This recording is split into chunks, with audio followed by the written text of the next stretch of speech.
ഈ ഫാസിസത്തിൻ്റെ വർഗീയതയുടെ വിഷം സമൂഹത്തിൽ കലർന്നു കഴിഞ്ഞാൽ പിന്നെ അത് വളരെ ബുദ്ധിമുട്ടുള്ള കാര്യം.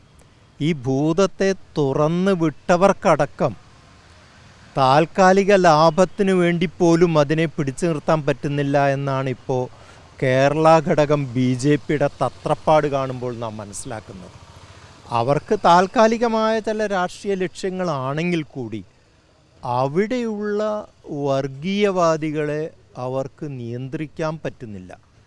പ്രസിഡൻറ്റും ഹോം മിനിസ്റ്റർ അടക്കം ഇടപെട്ടാൽ കൂടി വയലൻ്റായിട്ട് നിൽക്കുകയാണ് വർഗീയതയുടെ അജണ്ടയും പറഞ്ഞുകൊണ്ട്.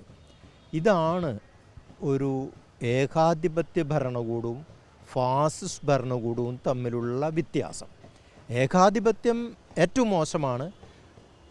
അതിൻ്റെ ഒരു കാര്യം എന്ന് പറഞ്ഞാൽ ഏകാധിപതി വീണ് കഴിഞ്ഞാലെങ്കിലും നാട് രക്ഷപ്പെടുമെന്നുള്ളതാണ്. എന്നാൽ ഫാസിസം അത് സമൂഹത്തെ വിഷലിപ്തമാക്കുന്നു എന്നതാണ്. ആ കന്യാസ്ത്രീകളോട് പറഞ്ഞ വാക്ക്, അക്രമികൾ പറഞ്ഞ വാക്ക് നാം ഇപ്പോഴും ഓർക്കണം.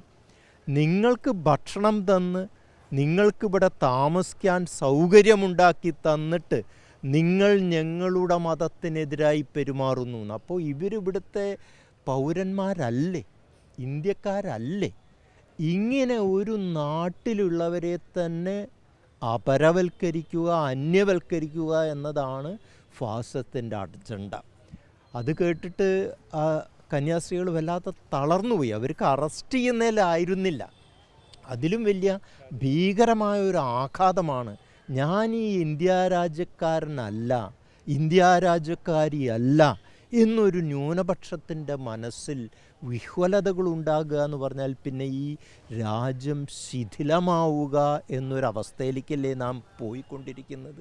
ഇത് കക്ഷി രാഷ്ട്രീയത്തിലുപരിയായിട്ടുള്ളൊരു വിനാശത്തിലേക്കാണ് പോകുന്നത്. ഇപ്പോൾ BJP ഘടകങ്ങളിൽ നിന്നും സംഘപരിവാർ ഘടകങ്ങളിൽ നിന്നും ചെറുതായ രീതിയിൽ ചില ന്യൂനപക്ഷങ്ങളെ ഒന്ന് കൂട്ടി നിർത്താൻ ഒരു താൽക്കാലിക ലോക്യത്തിനേക്കാൾ ചില നീക്കങ്ങൾ ഉണ്ടാകാൻ കാരണം അന്തർദേശീയമായ തലത്തിൽ തന്നെ ഇന്ത്യക്കെതിരായി രൂപീകരിക്കപ്പെടുന്ന അഭിപ്രായങ്ങളാണ്.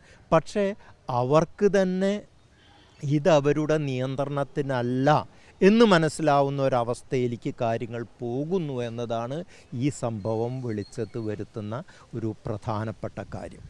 അപ്പോൾ ഈ കാര്യത്തെ നേരിടാൻ കക്ഷി രാഷ്ട്രീയത്തിനുപരിയായിട്ടുള്ള ഒരു വലിയ ജനങ്ങളുടെ, എല്ലാ മതസ്ഥരുടെ, എല്ലാ വിഭാഗീയതയിൽപ്പെടുന്നവരുടെയും വിഭാഗീയരായി മാറ്റി നിർത്താൻ ഇവർ ശ്രമിക്കുന്നവരെല്ലാം തന്നെ ഒന്നിച്ചിട്ടുള്ളൊരു ഒരുമ, കൂടിച്ചേരൽ ആവശ്യമാണ്.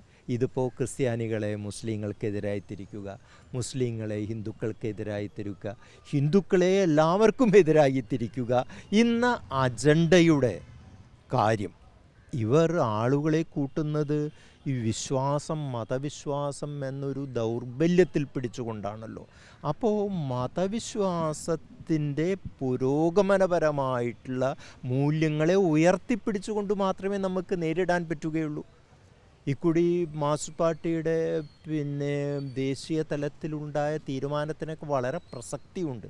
മതവിശ്വാസികളെ അവരുടെ നിലയ്ക്ക് വിശ്വാസത്തിലെടുത്ത് മതത്തിൻ്റെ കോർ വാല്യൂസ് വെച്ച് ഇവർക്കെതിരായിട്ട് മതത്തെ ദുരുപയോഗപ്പെടുത്തുന്ന ഫാസിസ്റ്റുകൾക്കായി എതിരായി പ്രവർത്തിക്കുക എന്ന ഒരു രീതിയിൽ കൂടെ മാത്രമേ ഇതിൽ മുന്നോട്ട് പോകാൻ പറ്റുകയുള്ളൂ. അപ്പം റിലീജിയൻ്റെ കോർ വാല്യൂസ് വെച്ച് നോക്കുന്ന സമയത്ത് നമുക്ക് ഹിന്ദുവിനെയും ക്രിസ്ത്യാനിനെയും മുസൽമാനെയൊക്കെ സംയോജിപ്പിക്കാനുള്ളൊരു വഴിയുണ്ട്. ആ മാർഗം ഇവിടുത്തെ സെക്കുലറായിട്ടുള്ള കക്ഷികൾ പരീക്ഷിക്കാത്തോടത്തോളം കാലം ഇവർ ഈ മനുഷ്യൻ്റെ മതം എന്ന ദൗർബല്യത്തെ പിടിച്ചുകൊണ്ട് കയറി വരികയും ഈ രാജ്യത്തെ വിനാശത്തിലേക്ക് നയിക്കുമെന്ന കാര്യത്തിൽ യാതൊരു സംശയവുമില്ല.